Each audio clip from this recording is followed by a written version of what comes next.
20 मई को ट्रांसपोर्ट कारोबारी परिवार के सबसे छोटे बेटे राजा अपनी पत्नी के साथ हनीमून के लिए निकले। 22 मई को सोहरा के लिए निकले, फिर शिलांग में सागर सेन सामल के पास 4 दिन के लिए एक बाइक किराए पर ली। 22 मई को ही शाम के वक्त मावल खैत में घूमने फिरने के लिए निकले, एक गाइड की मदद ली। फिर नेंगरियाट गांव में डबल डेकर पुल घूमने के लिए निकले। 23 मई को एक लावारिस हालत में चाबी लगी हुई स्कूटी मिलने की खबर रिपोर्ट हुई और 24 को परिवार का दंपत्ति से संपर्क नहीं हुआ तो परिवार के लोगों को भी चिंता होने लगी। स्कूटी रेंट पर दिए जाने वाले व्यक्ति की जानकारी गूगल से निकाली गई, उससे संपर्क किया गया और लापता होने की बात का खुलासा हुआ। 27 मई को मध्य प्रदेश सरकार में मंत्री कैलाश विजयवर्गीय ने गृह मंत्री अमित शाह को इस मामले की जानकारी दी। 27 को ही तलाश के दौरान पहाड़ी इलाके में 2 बैग्स पाए गए, जहां से बाइक कुछ ही दूरी पर लावारिस हालत में मिली थी। प्रदेश के मुख्यमंत्री डॉक्टर मोहन यादव ने मेघालय के मुख्यमंत्री से बात की और तब से अब तक सिर्फ तलाश हो रही है और ऐसे में कुछ और बातों का खुलासा हुआ है जो हैरान कर देने वाली हैं। नमस्कार, मैं हूं आशीष त्रिपाठी आपके साथ। उम्मीद करते हैं कि राजा रघुवंशी और उनकी पत्नी सोनम सकुशल होंगे और जल्द घर वापस आने की भी हम उनके कामना करते हैं, लेकिन अनहोनी की आशंका से भी इनकार नहीं किया जा सकता। राजा के परिजनों ने बताया कि हनीमून पर जाने की प्लानिंग सोनम ने ही की थी और सारी तैयारियां भी उसी के द्वारा की गई और यहां तक कि टिकट्स भी उनके द्वारा बुक किए गए। और बताइए गया कि राजा खुद भी काफ़ी घूमने फिरने के शौकीन हैं, लेकिन किन्हीं कारणों से वो कामाख्या देवी के दर्शन अभी तक नहीं कर पाए थे और इसलिए उन्होंने सोचा कि देवी के दर्शन के लिए जाते हैं। राजा के भाई सचिन ने बताया कि जब राजा और सोनम कामाख्या देवी के दर्शन करने के लिए गए और वो वहाँ पर मौजूद थे, तब रात के वक्त उन्होंने कॉल पर यह बताया कि वो शिलांग जा रहे हैं। उन्हें मंदिर में किसी व्यक्ति ने यह बताया था कि घूमने के लिए शिलांग बहुत अच्छी जगह है। इसके बाद दूसरे दिन वो शिलांग के लिए निकले।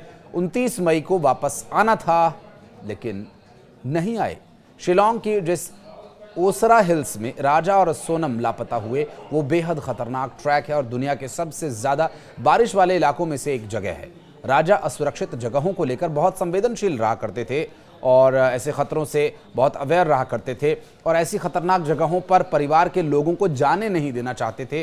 तो आखिर सोनम को लेकर वो क्यों जाएंगे, ये भी सवाल उठ रहे हैं। पहले भी परिवार के लोग जम्मू कश्मीर घूमने के लिए गए थे, तब राजा ने कई ऐसी जगहों पर परिवार को जाने से रोका था जहां पर हमला होने या आतंकवादी गतिविधियों की मूवमेंट की खबरें आती रहती, मसलन जैसे पहलगाम में होता है। और परिवार के लोगों को लेकर काफ़ी प्रोटेक्टिव वो रहे हमेशा से। और सचिन ने बताया कि उनका भाई विपिन और गोविंद शिलांग में ही हैं, वे पहाड़ियों में काफ़ी नीचे तक जा रहे हैं। बावजूद इसके उनके मोबाइल का नेटवर्क उन्हें मिल रहा है, लेकिन राजा ने जब आखिरी बार बातचीत की थी तो नेटवर्क जाने की बात कह करके फ़ोन कट हुआ था और अब ऐसे में समझ ये नहीं आ रहा है कि उसने ऐसा क्यों कहा था, जबकि वहाँ तो नेटवर्क की पूरी सर्विस उपलब्ध है, नेटवर्क पूरी तरह से आ रहे हैं। शिलांग में राजा और सोनम ने किराए पर जो एक्टिवा ली थी, पुलिस ने उस एक्टिवा की लोकेशन जब निकाली तो वो कई इलाकों में आते जाते हुए ट्रैक हुई है। गाड़ी की स्पीड 40 से 60 किलोमीटर प्रति घंटा होने की बात भी कही जा रही है, जबकि इस पूरे इलाके में 20 किलोमीटर प्रति घंटा से ज़्यादा की रफ्तार में गाड़ी को चलाया नहीं जा सकता। पुलिस ने वहाँ के लोगों से पूछताछ की तो पता ये चला कि यहाँ पर एक लोकल गैंग भी सक्रिय है जो इस दंपत्ति के गायब होने के पीछे कारण हो सकता है और हो सकता है कि उस गैंग ने ही दंपत्ति का अपहरण किया हो और बाद में उनकी गाड़ी को कहीं और ले जाकर छोड़ दिया। बता दें कि जहां दंपत्ति की एक्टिवा स्कूटी मिली, वहां से महज 500 मीटर की दूरी पर एक पुलिस चौकी है। मेघालय के ईस्ट खासी हिल्स के एसपी विवेक सीएम ने बताया कि दंपत्ति की मोबाइल लोकेशन आखिरी बार मावल खैत गांव में ही पाई गई थी। लापता राजा और उनकी पत्नी सोनम की तलाश के लिए 50 से ज़्यादा लोगों की टीम बनाई गई है। हर टीम में 10 लोग हैं, जिनमें गांव के लोग और विलेज डिफेंस पार्टी के सदस्य भी शामिल हैं। बुधवार को सर्च के लिए और लोगों को भी लगाया गया। पुलिस जांच में पता ये चला कि दंपत्ति पहले नेंगरियाट गांव में गाइड के साथ लिविंग रूट्स ब्रिज देखने गए थे और वहीं उन्होंने रात गुजारी थी। और पुलिस अधिकारी के द्वारा बताया गया कि राज्य आपदा प्रतिक्रिया बल की एक टीम को कोंगथोंग के रास्ते में देवलीह गांव में भूस्खलन में फंसे एक पर्यटक की SOS कॉल पर मैसेज भेजे जाने की खबर आई।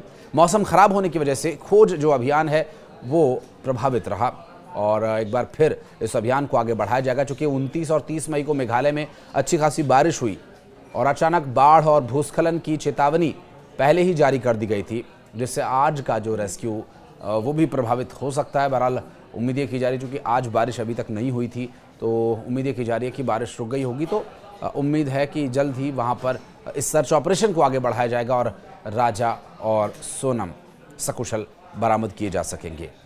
इस पूरे विषय को लेकर कुछ कहना चाहते हैं, कुछ बताना चाहते हैं, कमेंट सेक्शन में अपनी उपस्थिति दर्ज कराइएगा।